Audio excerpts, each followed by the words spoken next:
What is going on, guys? Welcome back to another episode of Blitz of Books. How's it going, Mikey? And going good, Big Wade. Happy Friday to you and to all our faithful viewers out there. And yeah, happy early Thanksgiving. Gobble, gobble, gobble, gobble to you wobble. A lot of very good home cooked food this week. Very blessed to live in this great country. Get to celebrate an awesome holiday like Thanksgiving, man. I love it. Holiday of the year where you just focus on gratitude. That's just awesome. We both are coming into this video smoking hot, so Mike's on a roll here. We discovered that he has cashed 5 of his last 6 picks in not only the NFL but also on the college football side. So make sure to go catch our video that we dropped yesterday. Last week we went 3-2, moving us to 16-10 on the season, still hitting 62% of our bets. Mike cashed at Jacksonville +3, -107, and he cashed at T. Higgins anytime touchdown at +165. Nice little plus money there. The only one that I was able to cash last week was Noah Fant at 25 plus receiving yards. He is just a machine at cashing that number. Yeah. -114. Lamar Jackson let us down, did not throw any passing touchdowns. We had him throwing 2 at plus odds. And then Christian McCaffrey got us on the hook at also a plus odds, over 5.5 receptions. Landed on 5. I knew those were both pretty risky. Took a chance since they were plus money and they did not pay off. But let's jump into this week. We both have 2 picks to talk about, one of them in the Monday night matchup. So, Mike, what is one of your top plays of the week? Yeah, let's start with the anytime touchdown. Right, it's been good to us. I found one this week, not nearly as juicy on the plus odds, but I'm gonna go Chase Brown of the Bengals, Big Wade, minus one Okay. fifteen at BetMGM. I ain't gonna lie to you. This line makes no sense. On line value alone, we're getting insane price at MGM. As of yesterday, you could also get it on Bet365. You check it Mm. out on the big boys. Let's be honest. Sports betting is a duopoly. Duopoly. I mean, it is. It's FanDuel and DraftKings owning the majority of the market share. So I trust their price on props just for that reason. DK's pricing this minus 150. FanDuel's got it even higher at minus 155 right now. So anytime I can get 35 to 40 cents better than what those two big boys are pricing at, I'm probably looking at buying. I know Brown's only found the end zone 3 times this season. So that sounds risky in that aspect, but I just can't ignore the value. I'm a sucker for value, Wade, even if it doesn't make sense. Odds makers have lined this game total though, 51.5. So expecting quite a few touchdowns in this matchup. That's always a good thing when you're taking anytime TD prop. Don't play anytime TD props on totals that are under 40. They're obviously not calling for a lot of scoring. Why would you take anytime TD if they're lining a game like, for instance, this Cleveland Las Vegas game, lined at 36? I wouldn't touch any touchdown prop in that one just for that main reason. Sorry, that's kind of a rant, but only thing worries me, this is a stingy Pats rush defense. Mike Vrabel's got that D line playing out of their Mhm. line, only giving up 0.4 rushing TDs per game. But I like the fact Jamar Chase is suspended. So that means Brown could get a few more, red zone carries, maybe even a red zone target or two here. I could see him scoring this as a receiver. And fingers crossed, sounds like there's some rumors going on that Joe Burrow himself, may be back in action for Cincy. So that helps the play even more. So yeah, Chase Brown for me, minus 115 to find the end zone. Not as sexy as that plus 165, but I still like it quite a bit, Big Wade. Yeah, I like these ugly ones because you see, I was, as you remember talking, I was pulling up Chase Brown stuff and looking, and we've got New England sitting at number 1 in the league, least rushing Mm-hmm, touchdowns allowed, point mm-hmm. 3. I know you gave a little slightly different number there. This is all this numbers I'm giving is coming from Outlier. Yeah, Sure. and even look at the previous running backs that they've allowed touchdowns against. They show a little glimpse of that. They don't show all of them, but they go back to October 19th and dating back to over a month ago. They have not allowed a rushing touchdown in over a month. So, um, I like the angle of him getting a receiving touchdown. He's definitely a receiving back. So Yeah. I think this is a solid look, especially at the odds. I am seeing now that you can get this minus 110 over on Bet365. So Sweet. There you that go. might Even that better. might be the best. But if you go there right now, it could be slightly different. I know Outlier does not update their API and what they're pulling in every. I know they're not getting their lines updated every 2 seconds. So that could be Yeah, a yeah. delayed line. So um, yeah, Check on either that. way, I would take that all the way up to probably minus 125. Even though he's only scored so many games, I think this is a really good spot for a Yeah. receiving touchdown. They've got to find points somewhere. Yeah, you're right. And with Jamar out, that's what made me like to play. Chase gets all the red zone targets Hmm. typically with him out. But yeah, you're right. 365 is at minus 110. Yeah, it's a big slam in my book, especially with Yeah, I like everyone that. else having minus 150 to minus 170 range. Big slam. I love bet 365. They are the best for TD props. Yep. Let's do it, man. What do you got, big guy? Give us your first play here. Yeah, this is one we talked about off air. Ugly one, but I went ahead and did it. I'm gonna go with Arizona +3 at home. Yeah. Right now, you can get that best Yeah. odds is -108. Caesars against Jacksonville. I think this is Sure. a strong buy low spot this week for them. They've been blown out in back-to-back division games, but this matchup is a clear step down in class, especially coming off of games against the Seahawks and the 49ers. Definitely the 49ers are a step up in class from Jacksonville, and I think the Seahawks have crossed that threshold this season with the way they've been playing. Teams often bounce back, and I think the market's overreacting to both two bad losses, and they're overreacting to the blowout win that Jacksonville just did against a very good Chargers team that I know the market values pretty highly. Um, Jacksonville is rated as the higher rated in the power ratings, and they do have the tougher strength of schedule, 9 versus 22 according to Sagarin.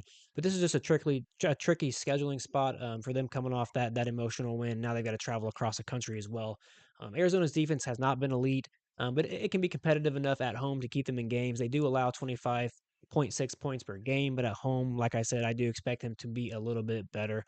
Their pass defense can be hit or miss, but they are 16th in the league, allowing just 120 rush yards on the ground, which is Jacksonville's strength. So I like the fact that they may be able to slow down the biggest strength. And when we know that Trevor Lawrence is not the most accurate or the most consistent quarterback, so I don't think you can really trust this Jacksonville team laying points on the road. A big ticket that I like in this game is the fact that Arizona is ninth in the league in causing turnovers. So I do think we can come out of this game with Arizona causing two turnovers against this Jacksonville offense, maybe a interception for Lawrence, and then a fumble somewhere in the game. Could be on a special teams punt or a kickoff. I just think we're going to have two turnovers that are going to favor Arizona, give them a little bit better field starting advantage. I think they're going to win the possession time of possession in this game as well. I think Arizona also has an advantage. They can run the ball. I'm really impressed by their two backup running backs that have stepped up in a big way this season. And I just like Marvin Harrison to get back on track. Offensively, Arizona averages just around 22 points per game, and that's exactly what Jacksonville allows. But they also struggle to get to the quarterback, ranking bottom of the league in quarterback hits and sacks, which I think is going to allow this Arizona offense to operate a little bit more, and not put them in so much of a pressure situation, especially playing defenses like the Seahawks and the 49ers. I think this is a big step up and give their offense a little bit more time to breathe. I just think again, classic letdown spot. They're coming off that's I just think I think this is just a really good spot, man. Yeah, I totally agree. I did not play it just because I don't show enough value in the number, but it was on. It was first on my leans list this week when I wrote down what games I wanted to target. Just because it's a great sell high spot on Jacksonville. Yeah, they did the Lord's work for us last week and just played lights out. I don't see them Yeah, do perfect games in a row, especially cross country, like you mentioned. Great point. Good buy low, like you said, on Arizona. So we get a good buy low and a good sell high spot at the same time. I was really hoping it allowed to be 4.5 or so. In fact, it's only yeah, 3. It's only kept me off it. I still think Arizona can win outright. correct. Look at third down rate. Gotta love it. Arizona just they're fourth on red zone conversion rate on offense. So Jacoby Brissett's doing a good job keeping chains moving, finding Trey McBride over the middle quite a bit. Yep. Like that a lot. Jacksonville struggles in that aspect. 28th in third down defense. Hmm. So that's a good little nugget there. Arizona playing at home, bounce back spot. I don't think Jonathan Gannon's going to let him quit. Yeah, I'm way a big way. I think Zona wins that one outright. Might be a good little sprinkle Yeah, I was there. gonna say I think I like the sprinkle on the money line. It is tough, and if Jacksonville does come out and win this game, I do think it's only going to be by 3. I do not see them winning this by more than that. So yeah, I think this is a pretty good spot. Like you said, the 4.5 would have been nice, but let's take the +3 and let's cross our fingers, baby. What's Yeah, your I like. what is your game line of the week? Yeah, I'm going a little different here. I'm gonna go Monday night. Let's say I'll be relaxing beachside somewhere, but we sweating this. I'm gonna go 49ers, man. I'll go San Fran in the first half, -3.5. Paid -115 for it. over the Carolina Panthers here. At first glance, we talked off air yesterday. I want to take Yeah. Panthers +7. Mhm. The more I dug into the metrics, though, man, this is a bad spot for Carolina. I love my Alabama heart loves Bryce Young, always have, always will. This is a tough spot for him and the Panthers here. Not only a back-to-back roadie spot, but they got to go cross country here. Like you said, they off a hard-fought overtime win over division rival Atlanta. Now they got to travel cross country to play a 49ers team. It looks like they're hitting their stride. Brock Purdy's toes finally healed up. He looked just fine last week. Panthers have done some nice things, man, but they're still ranked next to last in my first half power ratings. They're Yeah. slow starters for a reason, both on offense and defense. Niners tend to start a lot faster than Carolina. San Fran's more battle tested too, man. 11th in strength of schedule, according to Sagarin. Carolina's just 28th in that category. A lot to like here about the home team. I think the Niners make a statement here in primetime Monday night. I laid the 3.5 in the first half, and I feel pretty good about it. This is a Brock Purdy slash CMC statement game here. I think George Kittle statement game. So that's where I'm at. Absolutely, yeah, we dug into this, and like, you had mentioned, I was looking at this a little bit more last night, a little bit more this morning, and I started going, "I'm not sure if this Carolina Yeah. +7 is gonna make the card." I Uh, there's something fishy about just the coming across the country, um in that spot, coming off a big win against your mhm, rival, which nobody expected them to win. I know a lot of people were probably on the Falcons last week, so yeah, mhm. it's going to be really tough to get to that spot, and I think you found a good nugget there with the first half look. So, absolutely love you might become the king of the first half by the time the season's end here. Well, I appreciate the compliment. This is the first half I've done in NFL this season, so fingers crossed. We'll hope it translates from college to the pros. I don't know if it will. If it Oh, man, doesn't, we it's might just scrap it. no, I think it's going to. This is a good line. 3.5's good. They should cover this line at least by four first half. So I think this is a good look. Appreciate it, my man. What is your final play? Take us home here I'm on gonna the go. weekend before Thanksgiving. Let's Well, go.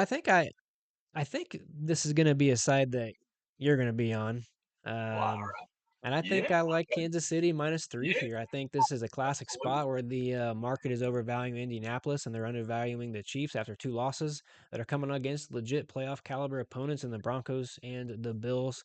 Um, Kansas City isn't done yet, and now back home, I think with their season and momentum on the line, this is a game that they just simply cannot afford to drop. A win will keep them above 500, and I think it'll stabilize a playoff wild card push. I don't think they're going to win their division at this point. I think the Broncos are gonna end up winning that division, and they still have the Chargers to deal with. So that division is still, I think, wide open. The Chiefs still project to be a better team pretty much from Mhm. every angle as far as power ratings go. Sagarin has Kansas City power rated number 3 with a top 5 strength of schedule, while the Colts sit at number 10 power rated with a bottom tier schedule, sitting 31st out of 32 teams. Um, Indy's Wow. 2025 record looks better than the team actually is because they've been beating up on one of the easiest schedules in the league. So we just don't really know how good Indianapolis is yet. I still love Jonathan Taylor. He's a great running back, but this is a big step up in class for them. Defensively, Kansas City's been pretty underrated this season as well.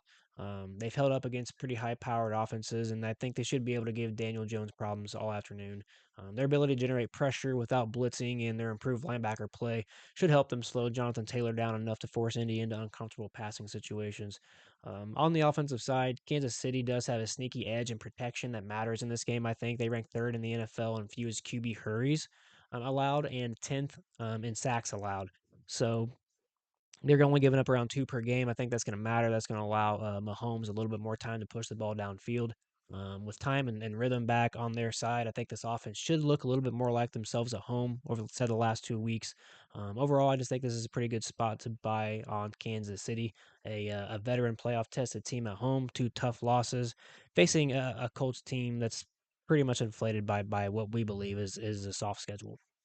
Yeah, you took the word dry out of my mouth, big way. Anytime I'm seeing a team that's next to last and strength the schedule, who you play matters, man. Who you play matters. I know it's not the Colts' fault; they didn't make the schedule. They're taking care of business. I give them their props. And you hit the nail on the head. I love Spags, little Steve Spagnuolo. I think he's a great D coordinator. I mean, one of the best in the business. He's a master at taking away the other team's star player. I'm not saying he's going to completely stop Jonathan Taylor like you alluded Yeah, to, but I think he can at least slow him down. Might bring yeah, a couple extra guys in the box if he has to. yeah. Indy's got some holes on defense. I think they finally get exposed here. You check their metrics here. They're just 27th in third down defense. They're just 25th in red zone defense. I'd say Patty Mack's going to get right. This is the spot. He's probably pissed off for greatness after blowing that game at Denver. That terrible interception blew the game last week at Denver. But Denver's tough. They got a good defense.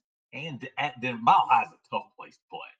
Now that they're back at home, speaking of tough place to play, Arrowhead is one of the toughest places to play, higher home field edge than a normal NFL venue.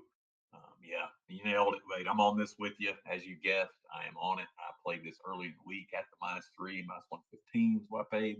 Um, yeah, a lot to like here about. Oh, makes me think I'm doing my Braves. Go Chiefs, baby. Yeah, we didn't even really talk about the home field advantage for the Chiefs at all. It's a Yeah, real tough place to play. So that's I no should doubt. have added that into my analysis, but I don't Um, really think it matters. I think even if oh, this was on a neutral side, or I think maybe even the Chiefs could go into Indianapolis and win this game sure. outright. I don't know. What do you think if this was at Indianapolis, you think the line would be flipped? Do you think Indianapolis would be favored with their schedule, or what do you think? Man, the line's telling us they probably would be, at least by a point or two, I guess. But gosh, Yeah, I don't. I feel It's like hard to Kansas City believe. would have like a +1.5 or +2 line Yeah, going at yeah, Indianapolis, and they, I think we would still be on that side, and I think they would cover and yeah, win that game. So. yeah. I mean, they claim what home field they claim is worth two in NFL and three in college is usually what most people use. So yeah, that implies that yeah, on a neutral they would have Kansas City -1. So we flip Yeah, I that. mean, Indy would be Indy -1 would in theory be the line. I don't I would buy take it. Yeah, I don't think the Colts are better than the Chiefs. I just don't see it. I know they've got a better record, but there again, when you've played the Titans twice, I mean, that helps. I think this line should really be at about 4.5. I honestly, Yeah. I think they'll win this game by more than 4 points. But we will see what happens come Sunday. We will go with the quick rundown and get out of here. As again, we are 16-10, hitting 62% of our plays. Mikey coming in smoking hot. Let's stay hot here. Mike is giving out Chase Brown anytime touchdown -115, and the 49ers in the Monday night game first half -3.5. Both of those plays are -115. And then I gave out the Arizona Cardinals +3 to cover at home against Jacksonville at -108 odds. And then the Kansas City Chiefs to cover against the Indianapolis Colts -3 at -119. Mike, got any last words? No, I love it. Happy Thanksgiving to y'all. Appreciate y'all watching. And yeah, let's catch some more tickets, baby. Let's get some extra turkey in the house. Let's go. Let's cash them. Happy Thanksgiving, everybody. Have a great one.